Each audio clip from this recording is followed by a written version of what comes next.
বানৰ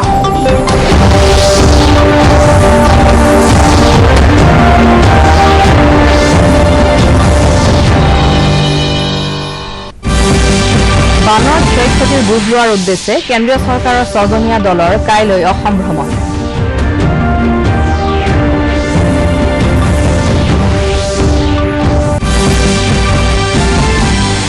দেশত কোভিড আৰোগ্যৰ হাৰ ৭৬% বৃদ্ধি, অসমত ৭৩,০৯০ গৰাকীৰ আৰোগ্য লাভ।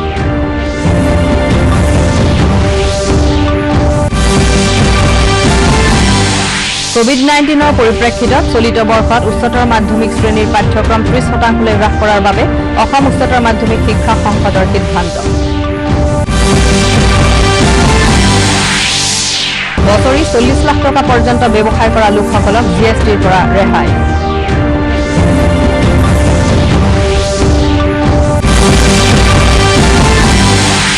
আৰু ওদালগুৰি জিলাৰ নেপালপাৰাৰ ৰাবাৰ বাগানত আৰক্ষীৰ অভিযানত বৃহৎ পৰিমাণৰ অস্ত্ৰ-শস্ত্ৰ উদ্ধাৰ।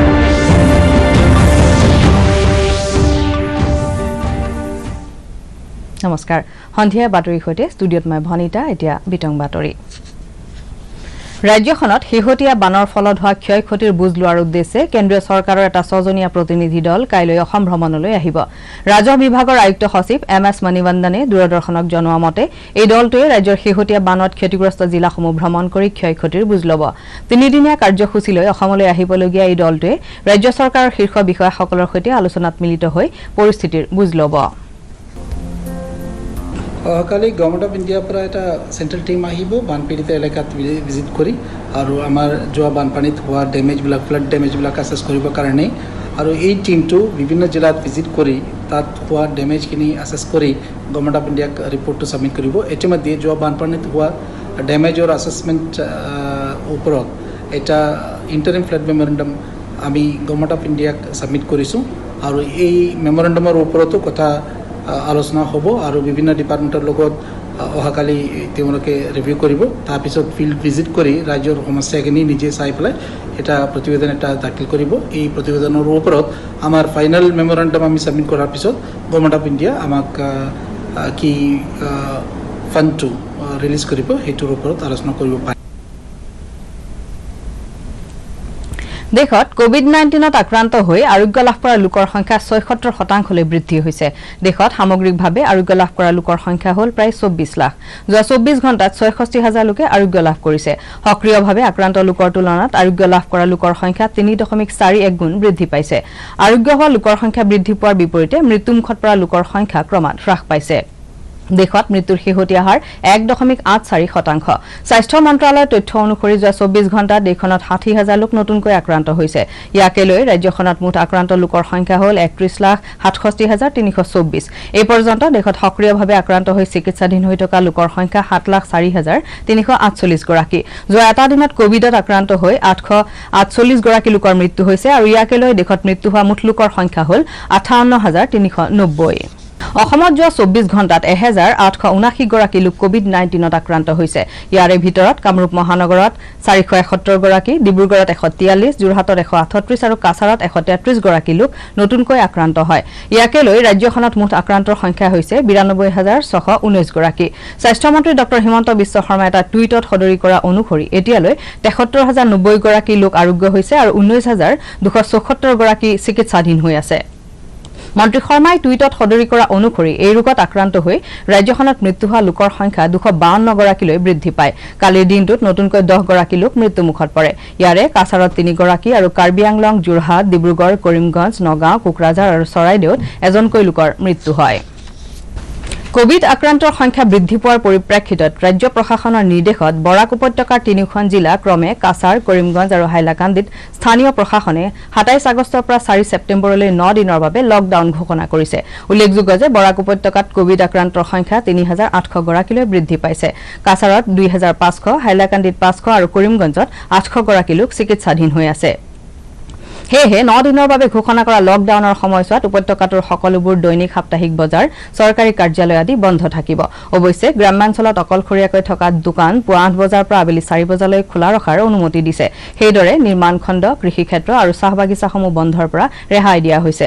লকডাউন সন্দৰ্ভত ৰাজ্যৰ মুখ্য সচিবে ইতিমধ্যে নিৰ্দেশনা জাৰি কৰিছে। To bring to it, I have to be cruel only to be kind. The idea is that once we lose a person on death, we can't bring him back. But lockdown as an inconvenience can still be borne by public. It is a tough decision, but it has been taken because of the rising number of symptomatic cases. So we needed to cut the chain of transmission. So, ma'am, Our teams, our bed capacity to increase. A lot of people are feeling breathless. So oxygen cylinders and the oxygen capacity, all of that we are going to be focusing in this period of lockdown. Of course, there are mixed reviews, but corona has been a unprecedented disease. So we are going with what is the easiest solution right now, and which is what is we are focusing on the ICU capacity at SMCH. Covid আক্ৰান্ত লোকৰ চিকিৎসাৰ বাবে plasma প্ৰয়োগৰ ক্ষেত্ৰত পৰীক্ষামূলকভাৱেহে ব্যৱহাৰত বিশ্ব স্বাস্থ্য সংস্থাই সন্মতি দিছে।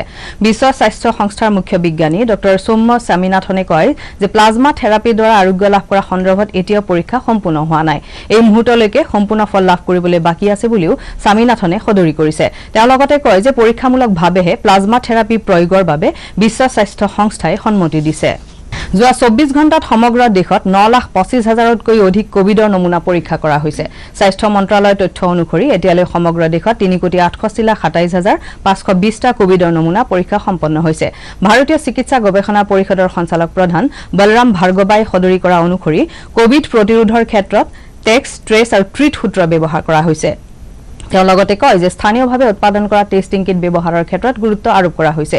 প্ৰতিদিনে কোভিডৰ নমুনা পৰীক্ষা কৰাটো বৃদ্ধি হোৱাৰ কথা উল্লেখ কৰি ভাৰ্গৱাই কয় যে জুলাইৰ প্ৰথম সপ্তাহত 2.3 লাখ নমুনা পৰীক্ষা কৰাৰ বিপৰীতে চলিত সপ্তাহত 8 লাখলৈ বৃদ্ধি পাইছে। তেওঁ কয় যে সমগ্ৰ দেশত এতিয়ালৈ 1,524টালৈ পৰীক্ষাগাৰৰ সংখ্যা বৃদ্ধি কৰা হৈছে। ইয়াৰে ভিতৰত 986টা চৰকাৰী আৰু 538টা ব্যক্তিগত খণ্ডৰ পৰীক্ষাগাৰ। চলিত শৈক্ষিক বৰ্ষত উচ্চতৰ মাধ্যমিক শ্ৰেণীৰ পাঠ্যক্ৰম 30% হ্ৰাস কৰাৰ বাবে অসম উচ্চতৰ মাধ্যমিক শিক্ষা সংসদে সিদ্ধান্ত গ্ৰহণ কৰিছে। কোভিড-19ৰ সংক্ৰমণৰ পৰিপ্ৰেক্ষিতত পাঠ্যক্ৰম 30%লৈ হ্ৰাস কৰা সন্দৰ্ভত শিক্ষা সংসদে অচিৰেই বিজ্ঞপ্তি জাৰি কৰিব। উচ্চতৰ মাধ্যমিক প্ৰথম আৰু দ্বিতীয় বৰ্ষৰ কলা, বাণিজ্য আৰু বিজ্ঞান শাখাৰ ক্ষেত্ৰত পাঠ্যক্ৰম হ্ৰাসৰ এই সিদ্ধান্ত কাৰ্যকৰী হ'ব। ইফালে বিদ্যালয় মুকলি কৰাৰ সন্দৰ্ভত শিক্ষা বিভাগে গঠন কৰি দিয়া টাস্ক ফৰ্চে অচিৰেই সিদ্ধান্ত গ্ৰহণ কৰিব। মিশ্ৰিত পৰম্পৰা আৰু প্ৰযুক্তিৰে অনুষ্ঠিত কৰা IIT বম্বেৰ দীক্ষান্ত সমাৰোহক প্ৰধানমন্ত্ৰী নৰেন্দ্ৰ মোদীয়ে প্ৰশংসা কৰিছে। ভাৰ্চুৱেলি অনুষ্ঠিত কৰা দীক্ষান্ত সমাৰোহৰ এই অনুষ্ঠানক প্ৰধানমন্ত্ৰী মোদীয়ে আমোদজনক বুলি এটা টুইটত উল্লেখ কৰে। তেওঁ প্ৰতিষ্ঠানখনৰ চলিত বৰ্ষৰ ছাত্ৰ-ছাত্ৰীসকলক শুভেচ্ছা জনোৱাৰ লগতে 2018 চনত অনুষ্ঠিত হৈ যোৱা দীক্ষান্ত সমাৰোহত তেওঁৰ অংশগ্ৰহণৰ কথাও সোঁৱৰণ কৰে। কেন্দ্ৰীয় চৰকাৰে বছৰি 40 লাখ টকা পৰ্যন্ত ব্যৱসায় কৰা লোকসকলক সামগ্ৰী আৰু সেৱা কৰ চমুকৈ GSTৰ পৰা ৰেহাই দিছে। প্ৰাৰম্ভিক পৰ্যায়ত বছৰি 20 লাখ টকা পৰ্যন্ত ব্যৱসায় কৰা সকলকে এই সুবিধা প্ৰদান কৰা হৈছে। এটা টুইটত বিত্ত মন্ত্ৰালয়ে কয় যে বছৰি 1.5 কোটি টকা ব্যৱসায় কৰা সকলে এই নতুন সংযোজনৰ সুবিধা লাভ কৰিব পাৰিব। মন্ত্ৰালয়ে লগতে কয় যে GST ব্যৱস্থা প্ৰৱৰ্তনৰ পাছত ভালেমান সামগ্ৰীৰ ওপৰত আৰোপিত কৰৰ হাৰ হ্ৰাস পাইছে। সম্প্ৰতি বিলাসী সামগ্ৰীৰ ক্ষেত্ৰতহে 28% কৰ আৰোপ কৰা হৈছে। 28% কৰৰ শ্ৰেণীত সামৰি লোৱা 230 বিধ সামগ্ৰীৰ ভিতৰত প্ৰায় 200 বিধক এতিয়া কম কৰৰ শ্ৰেণীত অন্তৰ্ভুক্ত কৰা হৈছে। নিৰ্মাণ খণ্ড, বিশেষকৈ গৃহ নিৰ্মাণ খণ্ডক যথেষ্ট সকাহ দিয়া হৈছে বুলি মন্ত্ৰালয়ে প্ৰকাশ কৰিছে।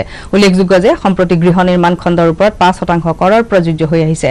আনহাতে বহনসাধ্য গৃহৰ ক্ষেত্ৰত আৰোপিত GSTৰ হাৰ 1%লৈ হ্ৰাস কৰা হৈছে।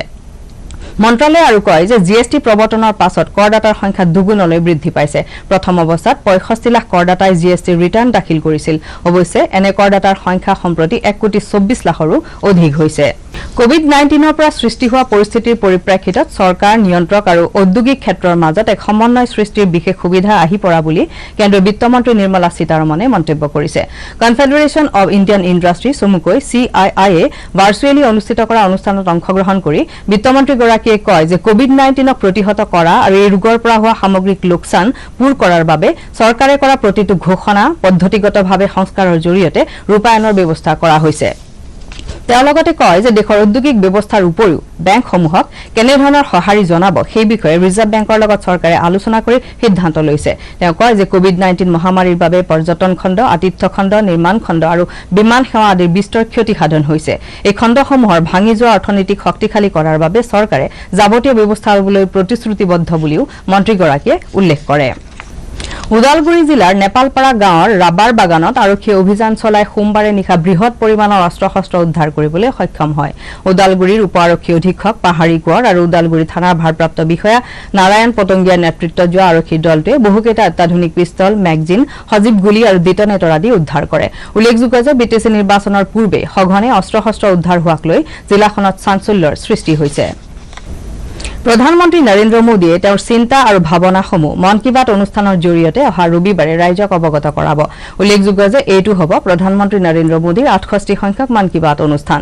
এটা টুইটত প্ৰধানমন্ত্ৰীয়ে কয় যে তেওঁৰ চিন্তা ভাৱনাসমূহ ৰাইজক অৱগত কৰাৰ দৰে জনসাধাৰণেও তেওঁলোকৰ মতামতসমূহ নমো এপ বা মাই গভৰ জৰিয়তে জনাব পাৰে। 1800117800 নম্বৰ ডায়েল কৰিও জনসাধাৰণে বাৰ্তা প্ৰেৰণ কৰিব পাৰিব বুলি টুইটত মোদীয়ে উল্লেখ কৰে। কৰোনা মহামাৰীৰ বাবে ৰাজ্যৰ ব্যৱসায় বাণিজ্য নিম্নগামী হোৱাৰ সময়ত অসম চৰকাৰৰ হস্ততাঁত আৰু বস্ত্ৰ শিল্প বিভাগে লখিমপুৰ জিলাৰ শিপিনীসকলৰ বাবে বিশেষ পদক্ষেপ গ্ৰহণ কৰিছে। জিলাখনৰ সহকাৰী সঞ্চালকৰ কাৰ্যালয়ত 28 এপ্ৰিলৰ পৰা মুকলি কৰা হাতে বোৱা কাপোৰৰ বিক্ৰী কেন্দ্ৰই বিশেষ সাফল্য লাভ কৰিছে। এতিয়ালৈ 1,50,000 টকাৰ গামোচা আৰু চাদৰ মেখেলা বিক্ৰী হৈছে। কাপোৰ বিক্ৰী কৰি লাভ কৰা এই ধন শতাধিক শিপিনীৰ মাজত ভগাই দিয়া হৈছে। হস্ততাঁত বস্ত্ৰশিল্প বিভাগৰ সহকাৰী সঞ্চালক PK বৰঠাকুৰে সদৰি কৰা অনুসৰি 67 গৰাকী শিপিনীৰ মাজত বিনামূলীয়াকৈ সূতা যোগান ধৰাৰ উপৰিও প্ৰতিখন গামোচা বা চাদৰ মেখেলাৰ বাবদ 40 টকাৰ পৰা 80 টকালৈ প্ৰদান কৰা হৈছে। পুনৰ সূতা কিনি পেলাই তেওঁলোকক ধুৱাই দিছোঁ আৰু কিছুমানৰ ক্ষেত্ৰত তেখেতসকলে কাপোৰ যিখিনি আমাৰ দিছিলে সেই কাপোৰখিনি বিক্ৰী কৰি তেওঁলোকৰ পইচাখিনি আমাক ঘূৰাই দিয়া গৈছে আৰু তেখেতসকলক অৰ্থনৈতিকভাৱে স্বাৱলম্বী হোৱাত আমাৰ বিভাগৰ তৰফৰ পৰা কিছু অৰিহণা আগবঢ়োৱা হৈছে। দৰং জিলাৰ মঙলদৈৰ নিকটৱৰ্তী বইনা উঝা গাঁৱৰ দেবেন ডেকা নামৰ এজন ব্যক্তিয়ে লকডাউনৰ সময়ত বাঁহ বেতৰ বিভিন্ন সামগ্ৰী সাজি উলিয়াইছে। ঘৰতে থকা বাঁহেৰে বিচনী, চালনী, জাকৈ, খালৈ আদি সাজি উলিয়াইছে।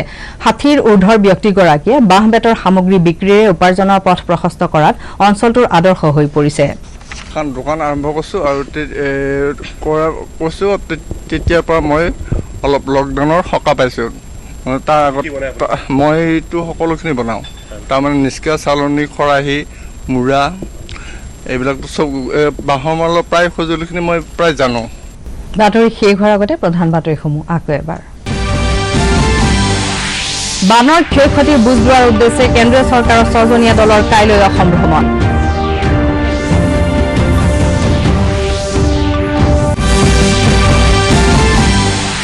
দেশত কোভিড আৰোগ্যৰ হাৰ 76% বৃদ্ধি। অসমত 73,090 গৰাকীৰ আৰোগ্য লাভ।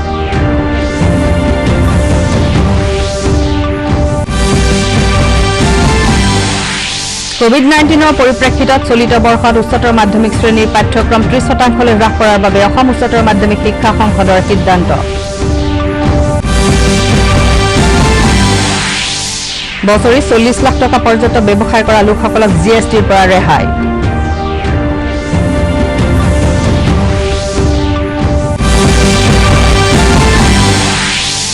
আৰু ওদালগুৰি জিলাৰ নেপালপাৰাৰ ৰাবাৰ বাগানত আৰক্ষীৰ অভিযানত বৃহৎ পৰিমাণৰ অস্ত্ৰ-শস্ত্ৰ উদ্ধাৰ।